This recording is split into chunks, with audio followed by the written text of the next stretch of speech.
Prime Minister, let's talk about an event that continues to have its reverberations till today. Ram Mandir Pran Pratishtha. What thoughts crossed your mind when you first entered the shrine and you performed the first Aarti to Ram Lalla? बहुत ही बड़ा भावुक सवाल आपने पूछा है। देखिए, जिस समय मुझे अयोध्या के इस ट्रस्ट के ट्रस्टियों ने आकर के निमंत्रण दिया, प्राइम मिनिस्टर को बहुत निमंत्रण आते हैं, लेकिन इस निमंत्रण ने मुझे जगदोल दिया।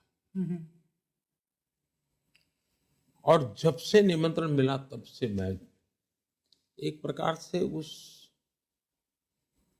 स्पिरिचुअल एनवायरनमेंट में डूबता गया। मेरे पास शब्द तो है नहीं कि मैं इसका वर्णन कर सकूं। और जो बड़े विज्ञान और अध्यात्म को दुश्मन मानते हैं एक दूसरे का, उन लोगों के लिए हो सकता है मेरी बातें बहुत बड़ा मजाक का एक हथियार भी बन जाए, लेकिन मैं कुछ और अनुभव करने लगा और अगर वाइब फील करने लगा। उसके बाद मैंने एक तय किया कि मैं 11 दिन का अनुष्ठान करूंगा। उसमें भी मैंने तय किया कि मैं ये अनुष्ठान खास करके दक्षिण में प्रभु राम जी के साथ जुड़े हुए जितने स्थान हैं वहां पर समय बिताऊंगा। पार्टी का भी काम करूंगा, सरकार भी काम करूंगा, लेकिन मेरा बाकी समय में अपना स्पिरिचुअल एक्टिविटी में लगाऊंगा। और उस 11 दिन के अनुष्ठान में मैं एक प्रकार से पूरी तरह अंतर्मुख हो चुका था। मेरे मन में यही भाव था। और जब मैं अयोध्या पहुंचा, जब मैं एक एक कदम चल रहा था, मैं यही मेरे मन में मंथन चल रहा था कि मैं प्राइम मिनिस्टर हूं इसलिए यहां जा रहा हूं क्या, कि मैं भारत का एक नागरिक के नाते जा रहा हूं। और मैं हमेशा फील करता था कि मैं वैसे ही 140 करोड़ देशवासियों की तरह मैं सामान्य भक्त के रूप में जा रहा हूं। कोई मेरे आसपास भी कहीं पीएम मंडरा नहीं रहा था, मैं उससे परे हो चुका था।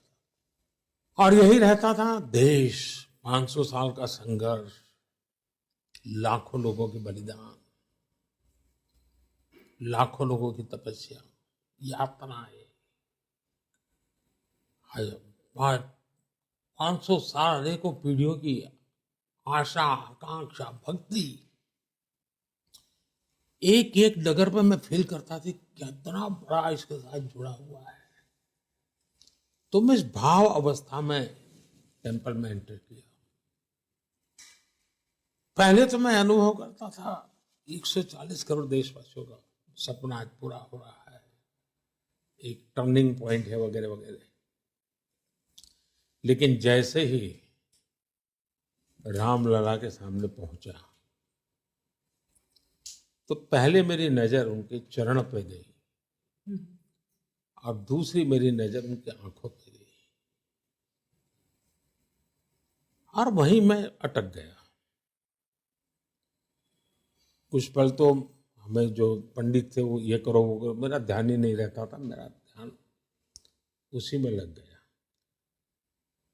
और मैं पता नहीं ऐसा मेरे मन में जो विचार भाव प्रकट हुए वो ये थे कि रामलला जी मुझे कह रहे हैं कि अब स्वर्णिम युग प्रारंभ हो चुका है, भारत के दिन आ चुके हैं, भारत आगे बढ़ रहा है और 140 करोड़ देशवासियों के सपने उनकी आंखों में मैं देख रहा था। और मैं मानता हूं मेरे मन में, मेरे लिए वो एक बहुत बड़ी शायद ऐसी पल कि मेरे जीवन में बहुत से प्रवाह रहे हैं, लेकिन वो पल बाद में तो आरती वगैरह जो रिचुअल था वो भक्ति भाव से करता ही था, लेकिन ये जो मैं व्यक्तिगत अनुभूति करता था वो मैं शब्दों में नहीं बता सकता।